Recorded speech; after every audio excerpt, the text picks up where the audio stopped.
What's going on, everyone? So yesterday we got a Walker Kessler update per Shams that the Lakers have been very active in trying to pursue Walker Kessler, but every time they talk to the Utah Jazz, the asking price is insane. The asking price is too much. And it's also been reported by Evan Sidery that the Utah Jazz would want a Dalton Knecht in any type of trade for Walker Kessler, that would be a starting point. Now, a couple things about this, right? First off, we went through this exact same thing 2 years ago in the Russell Westbrook trade, right? Where in the offseason, it was like, we want both unprotected first. We're not relinquishing, right? It's just, that's what it is. No, you don't get Jared Vanderbilt. It's Rudy Gay, Malik Beasley, and Mike Conley. That's what we're willing to do. And we want two unprotected first. Then it went to like, okay, fine, one unprotected and a protected. But we still want, we're still only going to give you the same three. We're not giving you Jared Vanderbilt. Then it went to, okay, fine, two unprotected. And then ultimately you got to the trade deadline and we were able to get Jared Vanderbilt on top of it being an unprotected or a heavily protected first, just one first, right? Like it became a completely different thing, right? So I do think that there is wiggle room. Still early, still got, 2.5 weeks, 2 weeks out from the trade deadline. Danny Ainge isn't in a rush. Another thing is, like I've talked about, I don't know why they're shopping him, period. I mean, you're talking like he's one of like 3 guys in the league defensively, and him, Wemby, and Anthony Davis, right? Like those are like the 3 best rim defenders in the league. Giannis is definitely a guy that you could put up there, all of that, but like the guy's ridiculous. And he's young. He's a piece for now and the future. If I'm the Lakers, I'm doing whatever I can to go get Walker Kessler. Danny Ainge is on record saying that he believes that the Lakers picks are the best picks on the market. But that's part of the reasons why they don't want to give him Kessler. Right? Danny Ainge, we got reports a couple weeks ago now at this point that Danny Ainge is reluctant because he's concerned that if they give up Walker Kessler, that those picks aren't going to be as good. Right? That the picks, because Anthony, like LeBron's going to leave, yes, but Walker Kessler is going to be coming on his rise. And yes, Anthony Davis might be declining, but you'll probably have a better balance. I don't think Walker Kessler is probably going to be unless he becomes like a superstar or something, I don't think it's really going to affect it either way, because either A, the Lakers are going to get another star as soon as LeBron leaves, or they're not, right? Like, what was it, 2 years after Kobe left, LeBron came? Lakers are still a free agency destination. So either way, is Walker Kessler the thing that's going to keep us in contention? Probably not. He's a very good piece. I don't want to put a cap on him as far as player-wise goes, right? Maybe he does become, a top 3 to 5 player, or not player, but center in the league, right? Like, I don't want to put limitations on him. Maybe he is one of the best centers in the league in a couple years, right? But he still has to get there. He's still got a long way to go. And, there's no guaranteed with that, right? And if you believe that he is going to get to that height, or he has that potential, then why would you want to trade him anyway? Right, so it doesn't really add up to me. I think it's just leverage. I think it's just playing hardball, right? Danny Ainge wants to, play tough. But as far as the trade goes, right, I have said before, if you have to trade Dalton Knecht to get Walker Kessler, I think you do it. I love Dalton Knecht.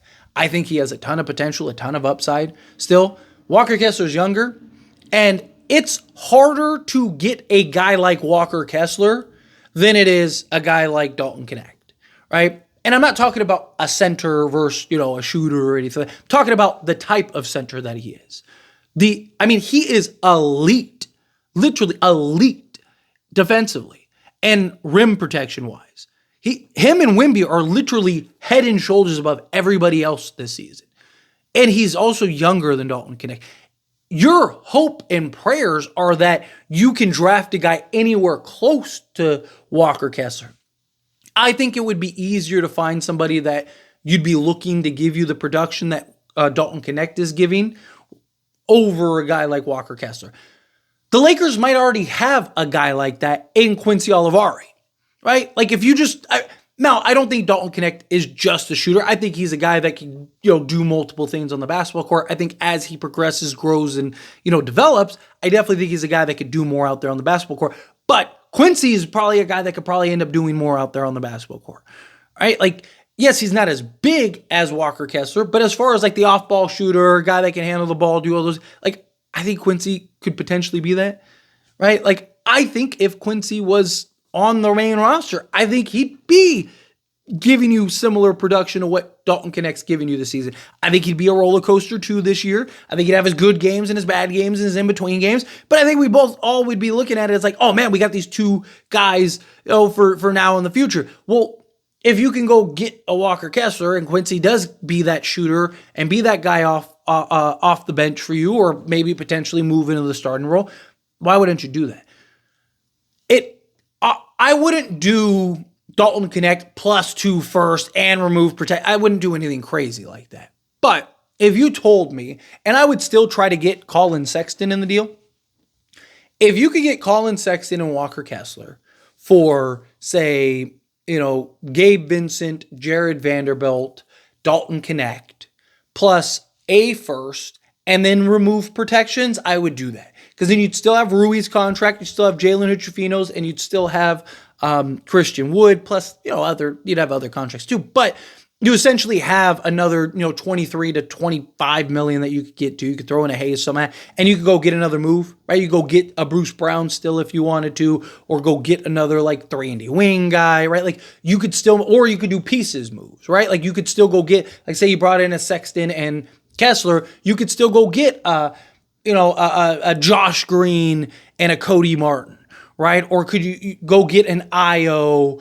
and like a Torrey Craig and a Jalen Smith, right? Like something like that. You could still make other moves and you'd still have a first, you'd still have pick swaps, and you'd still have seconds, right?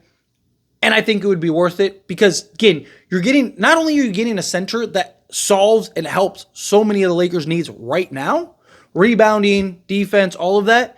He's also, I think, second in the league in offensive rebounds, right? So not only would you get that for now, but you're also talking a piece for the next, you have your center now for the next 10 plus years. Even when LeBron leaves, you just slide Anthony Davis to the 4 and bring in Kessler to the 5 as your starter, or you could do that now, right? Bring him off the bench, start him, however you want to approach it, right? The guy is everything the Lakers need right now.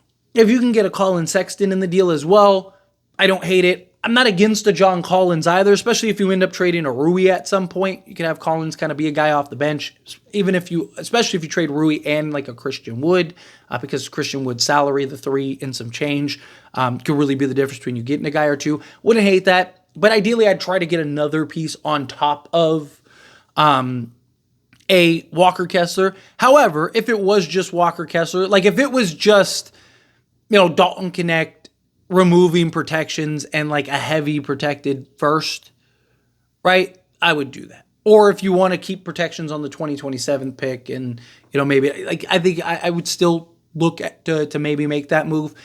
I just think if you can get Walker Kessler, you should get him, right? Big Dalton Knecht guy. I'm a fan of Dalton Knecht. I think he has a ton of upside and a ton of potential, but he is still older for a rookie, right? I think he still has plenty of room to grow, but how high is his ceiling, right? Like I've seen people like, oh, Dalton Knecht's going to be an all-star level player. Well, Walker Kessler, I think will be that too. Even if he's not an all-star, he will be defensively he already is, right? If his offense can just come around, he can develop that game, which you've seen. You've seen his ability to make plays, stretch the floor a little bit. If you can continue to grow and develop him as a player, I just think sky's the limit for him. And like I said, he's younger, right? I mean, he's younger than most of our young guys, right? Like, I just think now you have a nice you're starting to round out a nice foundation post LeBron James. I think you got that. So you got guys like Quincy and Armel Traore and Jemison and Koloko that you can kind of evaluate and see, okay, do you want this guy, that guy? Can you pair any of them, right? If Koloko can develop a three-point shot, or if Kessler can develop a three-point shot, you could even get different looks. I think Kessler just gives the Lakers everything they need. When Anthony Davis goes to the bench, you still have that rim protector. When Anthony Davis gets the night off, you still have that rim protector, you still have that rebounder, you still have that help. I just really like the idea of adding Kessler, and the beauty is you could still go make other moves, right? If you trade all your firsts to go get Kessler, then it makes it that much more difficult to go make other moves now and in the offseason, right? But if you were to give up Dalton Knecht, which again would suck, but what are we trying to do right now? Are we trying to win championships, or are we trying to set up for the future? Because if we're trying to set up for the future, right, then Walker Kessler still solves that. right? Like, again, he's a guy that helps for now and the future, but also he is a bigger impact guy. Dalton Knecht might not even see the floor come playoff time, right? Walker Kessler is going to play in every single one of those games. That's the difference, right? And I just think if you're the Lakers, I think you really need to consider. I think Danny Ainge, if he's serious about trading Kessler, will drop the price slightly. I'm not saying he's going to like, oh, now we'll be able to get him for seconds or something like that. You're probably going to have to give up a first. But like I said, if you could get a Colin Sexton in the deal and give up a first, remove the protections, and give up Dalton Knecht along with like a Jared Vanderbilt and Gabe Vincent, I would want to keep Rui. I still want to trade Rui, but I'd like to keep Rui for his sizable contract to then go make another move. Right, so now you bring in a Colin Sexton, a Walker Kessler, along with the Dorian Finney-Smith move and acquisition, and then now you're bringing in, a Bruce Brown or something like that. So now you kind of replace the Vando acquisition, or maybe you're going and making a play for, Kyle Kuzma or something like that, whatever, right? A defensive guy. I'd prefer that approach. But anyway, as always, this is a discussion, and I pass the question on you. Let me know your thoughts and opinions down in the comments below. What do you think? How do you feel? What are your thoughts? Do you agree? Would you do it? Would you not do it? Do you think no, go look elsewhere, go get a Dayron or something like that? However you feel, whatever your thoughts are. I'd love to hear it, so let me know down in the comments below. That being said, if you haven't liked this video, hit that like button. Helps me a lot, so we enjoy these types of videos, and I truly appreciate it. Not subscribe to the channel, hit that subscribe button, turn on the bell notifications. Appreciate y'all. See you in the next one.